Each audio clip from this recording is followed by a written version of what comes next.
Brothers, and we're broadcasting this week from Oscar De La Rental's office here at Car Talk Plaza. Now, this is from Dave Barry. I mean, if you haven't read this, and I was just commenting to Dougie, I think I read Dave Barry every week. Somehow, I never read the ones that people send me. The good ones, you mean? The good ones.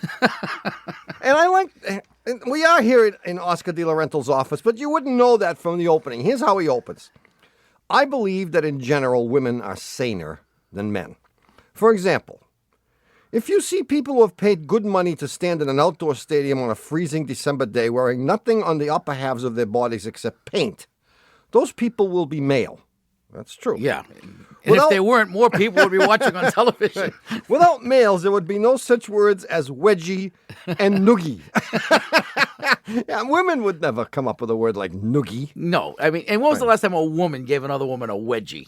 Probably never. My wife gave me a wedgie the other day, but we'll talk about that some other time. So I sincerely believe that women are wiser than men with the exception of one key area, and that area is clothing sizes. In this particular area, women are insane. We've discussed this in the past. We have. Usually around Christmas when we tried to buy something for our wives. Yeah. When a man shops for clothes, his primary objective, follow me closely here, is to purchase clothes that fit on his particular body. A man will try on a pair of pants, and if those pants are too small, he'll try on a larger pair. And when he finds a pair that fits, he buys them. Most men don't spend a lot of time fretting about the size of their pants. Many men wear jeans with the size printed right on the back label, so that if you're standing behind a man in a supermarket line, you can read his waist and inseam size. A man could have, say, a 52-inch waist and a 30-inch inseam, and his label would proudly display this information, which is basically the same as having a sign that says, "Howdy, my butt is the size of a Federal Express truck."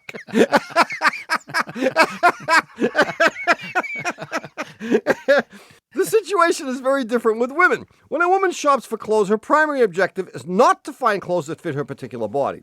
She would like for that to be the case, but her primary objective is to purchase the clothes that are the size she wore when she was 19 years old. This will be some arbitrary number such as 8 or 10. If a size 8 outfit doesn't fit her, she won't move on to a larger size. She can't. Her size is 8. Her size is 8, that's right. So she will keep trying on size 8 items until they start fitting her. The other day, my wife, Michelle, was in a terrific mood. And you know why? Because she had successfully put on a size 6 outfit. She said this made her feel wonderful. She said this is a direct quote. "I wouldn't care if these pants were this big." Here she holds her arms far apart. "As long as they have a 6 on them." Well, here's how you could get rich. Start a women's clothing store called Size 2, in which all garments, including those that were originally intended to be restaurant awnings, had labels with the words Size 2. I bet you'd sell clothes like crazy. You'd probably get rich and you could retire and maybe take up some philanthropic activity to benefit humanity. I'm thinking here of something like professional lawnmower racing. Size 2. Well, That's as it. is almost always the case, Dave Barry hits the nail on the head. Now, if you want to talk to us about your car or whatever women's clothing you happen to be wearing, the number is 1-888-CAR-TALK. That's 888-227-8255. Hello, you're on Car Talk. Hi, this is Dara calling from a glass studio in Prescott, Arizona. Dora. Calling from what? A glass studio. Yeah. So you guys sculpt in glass? Is that what you do? Yeah, and I make glass beads, and also I make figures. Really? Glass artistic figures, yeah. Like what kind of figures? You mean like... Well, like we do trees and stars for the holidays. Well, we were thinking of doing porcelain miniatures of Click and Clack. Could you do them in glass? Well, if you send me a picture, we'll see what we can do. Well, we were hoping you'd use your imagination. Yeah, and might come up with something better.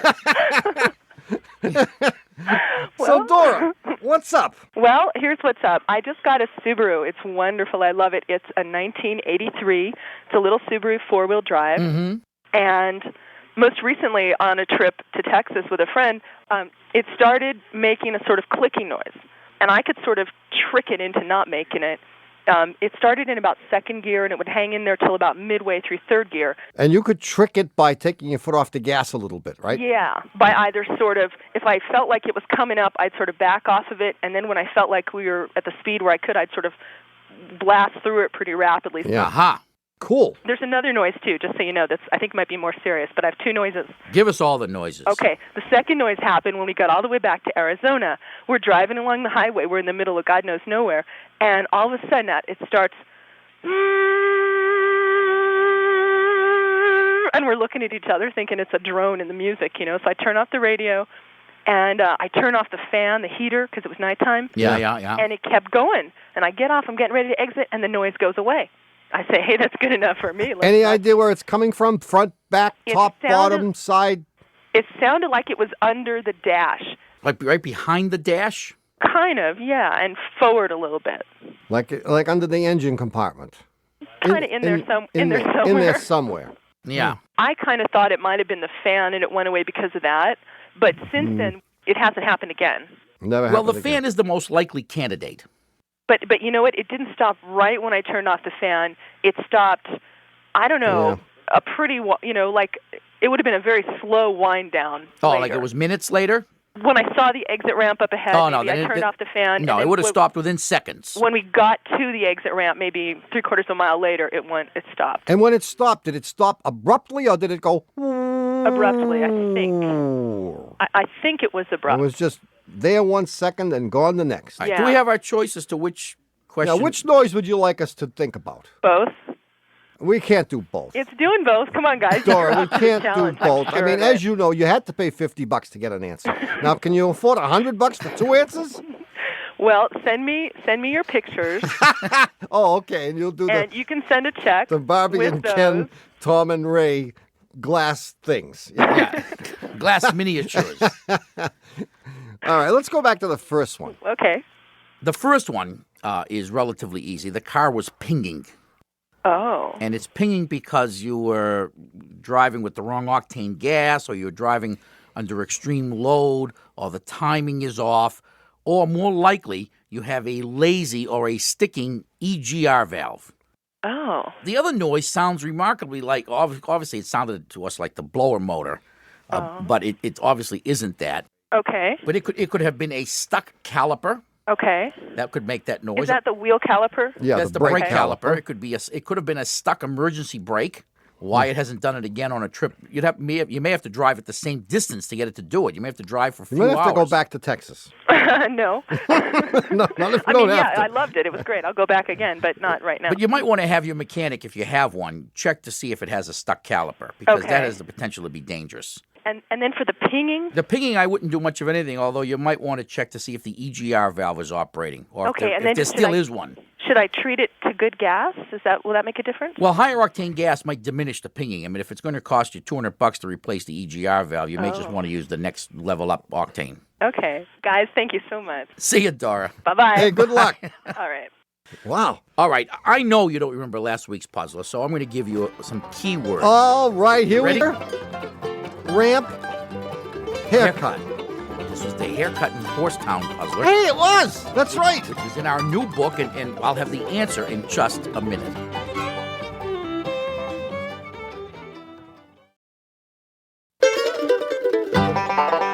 Hi, we're back. You're listening to Car Talk with us, Click and Clack, the Tappert Brothers, and we're here to talk about, of course, what? Cars, car repair, and the answer to last week's puzzler. Yeah. Here it is in a nutshell. This fella's driving across the desert from Salt Lake City to Janet Reno, Nevada.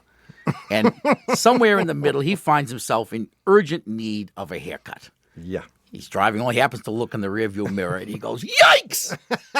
So he gets off at exit 321, which is between Winnemucca and Elko. He just pulls right off, and he finds himself In Horsetown. in beautiful downtown Horsetown, Nevada, where there are, of course, 2 barber shops. Wow, you wouldn't think. You wouldn't think. You know. Unfortunately, it's Wednesday, and the barber shop is closed, so he has to hang around. Why are barber shops closed on Wednesday? They are? Not anymore. It sure are. Hairdressers You know why? Hairdressers and stylists. Right, but barbershops, Because they're playing golf with the doctors. the doctors who are also out on Wednesday. Yeah, what are they? Bloodletters. They're all bloodletters. Anyway, he strolls past barbershop number 1 and looks in the window. There are no customers in the shop. It's kind of messy. And even the barber, who's the only one in the place, looks kind of messy, too. He's unshaven. He's got a rumpled shirt on. There's hair on the floor. And even his haircut is lousy.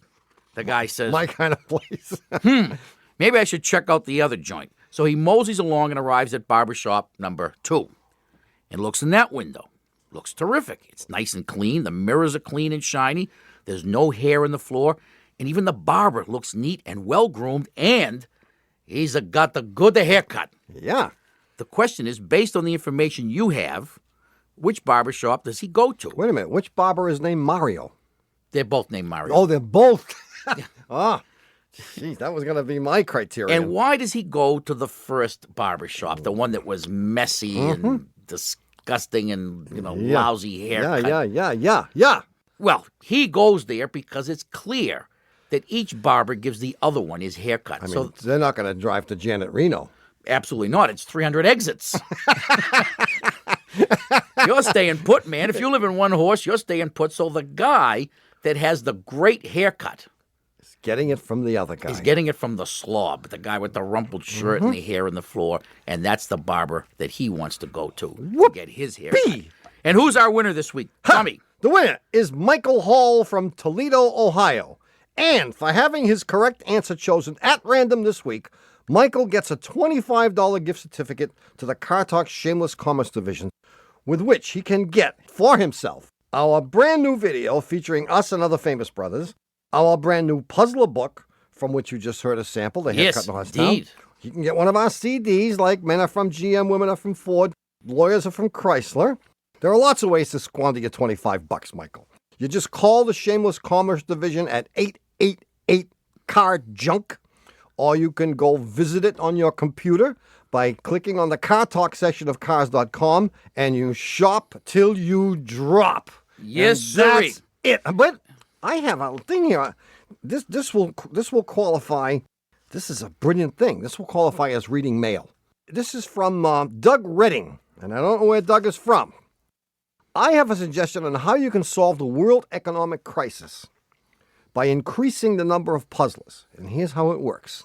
Got it. I got it already. You have more puzzlers, and you have more winners. You give away $25 gift certificates To more people. to the winners. But, and here's the key, you make sure that nothing in the Shameless Commerce Division sells for exactly $25. There you go.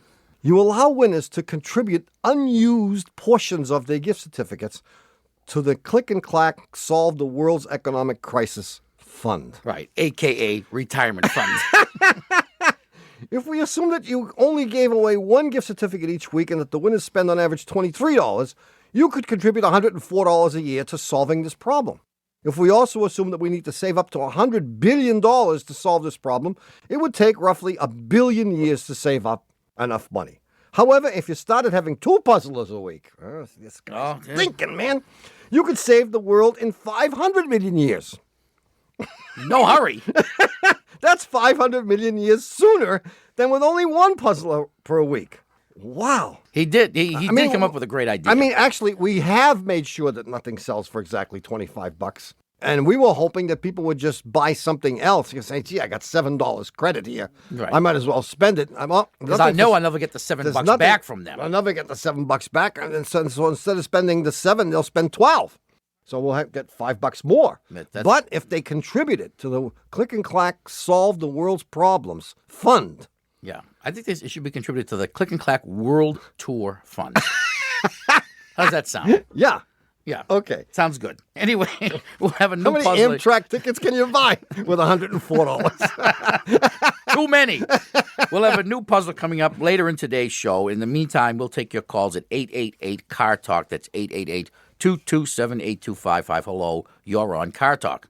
This is Jimmy Stenica calling you from Aborn Road, high above beautiful downtown San Jose, California. How you doing? Jim, you sound like you used to have a career in radio. Oh, no, not me. Acting? I just have too much fun.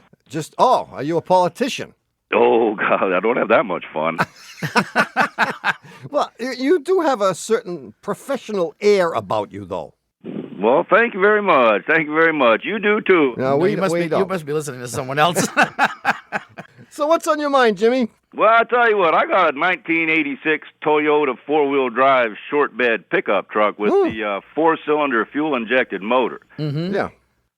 This particular vehicle's got 247,000 miles on it. Wow. Gentlemen, what's going on with this doggone thing is in the morning on a cold start, okay, if it hasn't been started in a couple of hours or first thing in the morning, I go and I put the key into the ignition and I turn it all the way to the start position, and by golly, the motor starts up and fires up just fine, and that doggone starter keeps going. So I've got the motor running and the starter running. Oh. So what happens is I'll go ahead and I'll cycle through, right, counterclockwise, clockwise rotations. I may do this 2 or 3 times before the starter will finally disengage.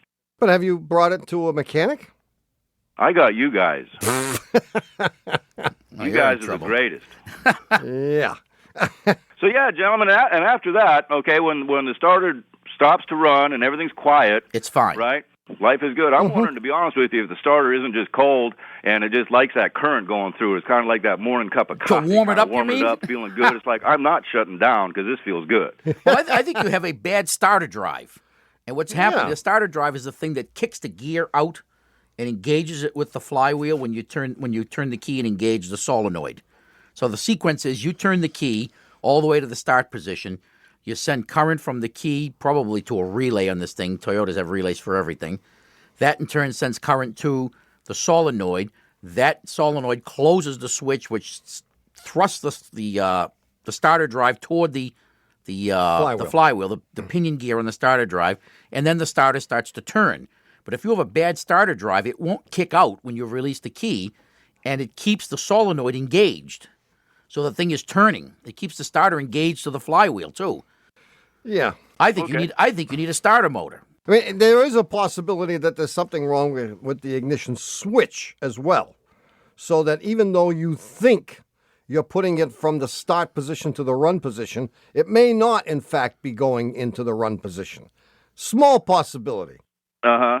Have you tried revving up the engine to see if it'll kick out the starter? No. That's the thing. That's the test. But that is the test. Okay. If that doesn't work, try taking the key and slowly turning it back.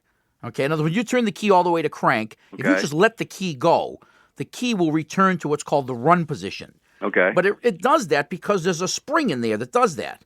It may be the fact that the spring is worn out. So here's the two things In you're other going words, to do. you're turning the key counterclockwise a little bit. If it does this and it starts making the horrible noises, you give it a little gas. It should kick out. If it does not kick out, that's an indication that maybe it's the ignition switch. So now if you turn the ignition switch counterclockwise, As if you're turning it off. as though you're turning it off, but you get it so that the noise goes away and it keeps running, then it's the ignition switch and not the starter. Pretty good, huh, Jim? I like it. I like it too. Fly I with like it, baby. it very much. Okay. See you later. Good luck, Jim. Thank Thanks you for very calling. much. Bye-bye. Bye-bye. Hi. 1-888-CAR-TALK. That's 888-227-8255. Hello, you're on Car Talk. This is Mariuka from Fairplay, Colorado. Mariuka? Yeah, good pronunciation. Mariuka. I don't know how to spell it, though. Give us a hint. Marjukka. Marjukka. Mariuka. Yeah. And what does that name originate? Maria, it's Finnish, from Helsinki, Finland. Oh, Oh, you're a ski jumper. yumper. Yumper. Well, I come down ski slopes lots of different ways. From Finnish. Mariuka. I love it. And I have a puzzling car problem. Okay, Mariuka, tell us about it. Well, I have a 94 GMC Jimmy. Just got it in August. 4.3-liter Vortec engine and four-wheel drive and manual transmission. Got it. And it has a noise on the right front tire. That sounds. Can I make the noise on your show? Sure, yeah. And it goes with the revolutions. Really? And immediately I slow down because it sounds awful, and it goes away before I come to a full stop. Oh. And there is nothing going on with the driving of the vehicle when this happens. It goes great. Exactly. And this happens whether you step on the brake or not. Well, it usually just happens during straight driving. It happened at 40 miles an hour. It happened at 60 and 55 miles an hour. Oh, it did. And of course, at 60, it's whoop, whoop, whoop, whoop, whoop, whoop, whoop. Yeah, exactly. And finally, I heard it, and I had my handheld little phone with me, so I called the mechanic here in town, and I said, listen to this now. Here it is. Yeah. And he did, and I drove over there. We drove around. It didn't do it again. But it's done it about 5-6 times in the last 8 weeks. But he heard it on the phone. Yeah, it's loud. Did he have any idea?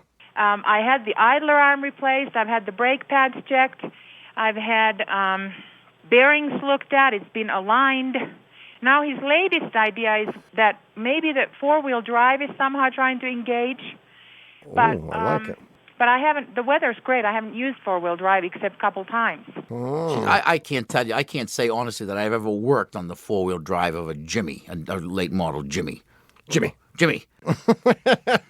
And the noise is always coming from the same wheel. Same right front side, and I mean it's yeah. Has right. anyone ever moved that tire to a different spot on the vehicle? Oh. I'll tell you why. We had a customer that came in recently with a noise. The only thing that reminded me of it is his also was a four-wheel drive vehicle. It was an Explorer. And he had this noise that was similar to your noise, but it was kind of a wimpy one. like a creaking door. Uh-huh. Yeah. And he was convinced that there was a warped disc or a bad wheel bearing in the front, and so were we, until we finally moved the left front tire to the left rear, and lo and behold, that's where the noise went. Whoop! Move the right front tire back. Yeah. Well, move it anywhere else and see if the noise moves with it. It turned out he had a bad tire. Oh. He had a bad tire, and he had what's called tread separation, and the tread was squirming against the underbelts, and you could hear the thing going, And tires make very unusual noises. Okay. Well, I would start with moving the tire, and if that doesn't work, I would take it to the Chevrolet dealer or the GMC dealer. There may be a service bulletin on this. Okay. Good luck, Mariuka. Sounds good. Thanks a lot. Okay. So long. Bye-bye. All right, it's time to take another short break. What break? Why do you always want to take a break? Well, for one thing, your hair's on fire. And I thought I'd go get the extinguisher and put it out. All right. We'll be back in a minute.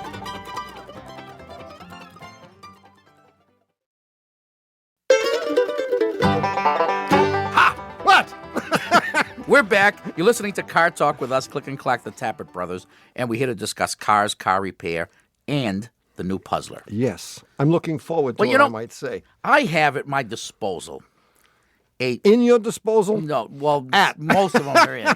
But I have at my disposal a plethora of potentially putrid puzzlers. But I'm going to use, and I've been tempted to use a few automotive ones because I know people really detest the automotive ones, and that cuts way down on the mail. But I'm going to use this one, which I have stolen. Well, that's such an ugly word. I have excerpted from Martin Gardner with a little twist. I've added a twist to it. Interesting. Here it is. This is for all the kiddies out there and for their parents who like to help them with their homework. Was this from one of Martin Gardner's books, or was it from Scientific No, American? it was written on his underwear. Yes, it was from one of his many, many books that he wrote before he died. He'd have to write any book before he died because you can't write any, after you die. Even if he's still alive, he'd have to write them before he died, wouldn't he? That's correct. There you go. I think we're pretty safe in saying that he wrote this book before he died. Get your pencil. I've got it. A pencil. Pick out a 3-digit number, any 3-digit number like I just did. 78927. I can understand a 3-digit number concept. Now repeat those 3 digits. So if you pick 271, you get 271-271. Yeah. So I write it next to the 3-digit number? Well, yeah. I got it. 271, 271. How'd you know it was 271, by the way? Okay, I got it. Could be any 3-digit number. It is any 3-digit number. All right. Now, I want you to divide that number. This big number. By 7. I've got it. Okay. Okay, that's... All right. Okay, that's good. Now, you have that quotient. Yeah. If you have a remainder, put it off to the side. Like the remainder is 1, 2, 0, whatever it is. Yeah. Put it off to the side. Yeah. Take the quotient that you got and divide that by 11. 11? Another prime number. And whatever remainder you have, put that off to the side, too. Got it. Yeah. Now divide that remaining quotient, the quotient you just got, by 17. By 13. 13, I skipped Another prime number. Okay, now take that number. Wait a minute, I'm not finished yet. Come on, what is this? Third grade? Yeah. Okay, now take the number that you got and the quotients and the remainders that you had from the previous divisions, add them all together. Add what together? Add the remainders and the last quotient that you got. The last one, yeah. The last quotient and the remainders. Got it. And you're going to wind up with the original number. What do you mean the original number? What, the 271 that you started with? I did not. You screwed it up. Oh, no. I did. I ended up with the original number. I did end up with the original number, which was, I'll tell you now that it's no secret anymore. 271. No, close. 247. 247, very good. Which had no remainders because everything was evenly divisible. Sonia Henny's tutu. Imagine that. So the question is, why does this work? Wow. Okay, so if you pick take any three-digit number, repeat those 3 digits. So you had 247. So I got 247, 247. Divide by 7. Divide by 11. And then put whatever remainder there is. If there is Right. one, you put it aside. Divide by 11. If there's a remainder, put that aside. And by 13, if there's a remainder, you put that aside.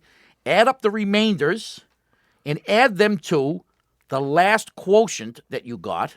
And you're going to wind up with your original number. And I want to know very simply, why does this work? If you think you know the answer, write that answer on the back of a $20 bill, those nice new ones. Well, there's lots of room on the back. Lots of room. And mail that answer to Puzzler Tower, Car Talk Plaza, Box 3500, Harvard Square, Cambridge. Our fair city. MA 02238. I might add that if you have a puzzler suggestion, you can also mail it to that address. Now, if you want to respond electronically, you can visit the Car Talk section of cars.com and send your answer in that way. And you send your $20 by an electronics funds transfer. But don't send a puzzler in that way. No, we heard enough about that last week. 1-888-CAR-TALK. That's 888-227-8255. That's the numbers that you call if you want to talk to us. Hello, you're on Car Talk. This is Bob in Greensboro. Greensboro, North Carolina? North Carolina. Actually know the state. I'm impressed. Oh, I thought you were going to course we say do. South Carolina. I always screw up those But Carolinas. no, don't say South Carolina. People around here get offended by that. No. We know Greensboro. But it's warmer in South Carolina. Not by much. It's No? 70-some degrees. Well, it's 70-something degrees here, too. Well, that's indoors. Well, yeah. Why? Where are you?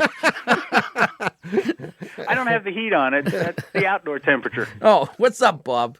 I have a Cavalier that's got a deceptively simple problem, sort of. Don't be fooled. Okay, the heater doesn't work. Uh-huh. You want to guess wrong before or after I tell you what I've done? Well, I know you've replaced the blower motor, and that didn't fix it. That didn't fix it. No, In what way does it not work? work? Fine. What do you mean it doesn't work? I don't get much heat at all out of it. Just a little bit. A trickle. Yeah. But when you turn on the heater, the fan does make noise. Oh, yeah, the fan's working fine. And it blows cold air. Vaguely warm. Vaguely warm, but plenty of air. Oh, yeah. Fan's working fine. Good. Keep going. Okay, here's what I've replaced so far. The thermostat. Good The upper and lower radiator hoses. Good start. Nice. The radiator. Bad start. Radiator. Well, he needed that anyway. Needed that anyway. That's what we tell our customers. 4 new tires. Did you get 4 new tires? And an alignment? Oh, yeah, absolutely. That's good. And a steering rack. Yeah, go ahead. Keep going. Upper and lower heater hoses. Oh, so close. Yeah, he's core. getting... heater core. Jeez, Bob. Yeah, water pump. Oh, my ace in the I'm gonna ruin hole. your day. While I had the cover off of the heater core, I checked to make sure that the baffle was moving. Working fine. There is no valve. No, there's no heater there's control no valve. No, valve. you kidding me? They couldn't afford a valve. It's only a Cavalier. Tell me about it. Now, correct me if I'm wrong. If you sit still and don't move the car, do you then get heat? No. Oh, Bob. Well, no more. I get, like I say, at 50 degrees outside, it'll keep me warm. Warmish. No, but I'm trying to ascertain if the problem is when the car is in motion. Because it doesn't seem to be, no. No, it doesn't seem to be, because this is our only hope here. There's nothing else This left. is it. I mean, you replaced everything else. The tires, Yeah. the air freshener, the heater core. There really is and the nothing belt. else. The belt, sure. The heater core is easily accessible in this car. Oh, I know. And can you take your hand and put it on the heater core? Is it hot? It is not hot. Oh, Bob, you're in deep doo-doo, man. Wow. Now, if you touch the heater hoses under the hood, They are cool. they're cool. The engine occasionally overheats The engine occasionally overheats. because the fan only comes on when it feels like it. Yes, I have replaced both of the temperature sensors on the engine. Have you ever stuck a thermometer in the radiator to see what the temperature is in there? No, but it's hot to the touch. Well, look at The this coolant is hot. This is pretty simple. You have two hoses that connect to the heater core. Correct. If you were to take off the two hoses and run the engine, Uh-huh. water should come pouring out of one of them. Well, I haven't done that. You got to do that because I think Well, I mean, There's a- you there's don't a- have to do that. there's You a can, small chance Yeah. that the heater is airbound. Okay. except he's had everything apart.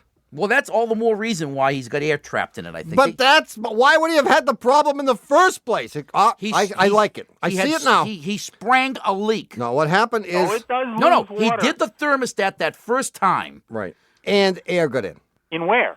in the system. In other words, in order to get heat, you must purge the air out of the heater. If you have air trapped in the heater, the coolant won't circulate. Okay, well, do you know the layout of the engine? I do. Okay, the manifold is on the back side of the engine, and the hot water comes out of that, Yep. runs into the heater core, runs back into the block. That's right, and that water should be pouring out of there, and it should be so hot that you can't hold onto that hose. That's my thing. I propose that you take that hose off where it connects to the heater core and rev the engine. Even at idle, water should be pouring out of there as fast as your garden hose would supply. And Right. boiling hot. Yes. And if it ain't, there's something wrong. Either that new water pump you put in is not pumping, or there's an obstruction someplace. If there's water flowing and it's ice cold and it's your thermostat, but we know it ain't the thermostat because the radiator gets hot Yes. and it overheats. And it overheats. And if it's overheating there, it should be overheating at the other end. I think you have air trapped in it. And here's the remedy. Okay. I think you should take those hoses off, and you'll when you do this test, you'll find out that I'm correct. Then you can fill those hoses at that end with a small funnel. Okay. And you let the coolant flow in there and start to flow out the other hose, and you maybe push a lot of antifreeze out and maybe some bubbles of air. You're going to make a mess when you do You're this. going to make a mess, so do it in a neighbor's driveway. Well, that's a thought. I don't like him anyway. Do it right in front of his house. He doesn't like you now either. I'll do it in the lawn. And then what you've got to do is, then, without losing that coolant that you've poured in there, you've You got gotta to quickly put the hose back on. with your thumb over the end of the hose and stick the thing back Or on the fast heater. with a hose clamp. Yeah. Yeah. And that's your only hope. And then the other thing you can do is jack the front of the car up. Okay. Yeah. Well, I have ramps. That's no Or problem. drive it up on the ramps. Perfect. Okay. And run it and bleed it through the remainder of the air out through the radiator. That'll keep him busy for a couple of weeks. See you, Bob. Thanks much, guys. Good luck. Good luck. Well, it's happened again. You've squandered another perfectly good hour listening to Car Talk. Have you? Indeed. Our esteemed producer is Doug, the subway fugitive, definitely not a slave to fashion Berman. Our associate producer is Ken, Two Car Garages. Our assistant producer is Catherine Imelda Ray. Our engineer is Dennis the Menace Foley. And our technical, spiritual, and menu advisor, who made an appearance last week, Yes, he is did. Mr. John S. Lawler. Our customer care representative is Haywood Jabuzzoff. Collision repair is handled by Jesse the Body Shop Ventura, whose shop is called All Things Considered. Our French automotive liaison is Maurice Chevrolet. Our Swedish attorney is Bjorn Liar. I don't like you. You're not a nice man. All right, here, I'll throw in some brass knuckles. How's that, punk? Call 888-CAR-JUNK or visit the Shameless Commerce Division at the Car Talk section of cars.com.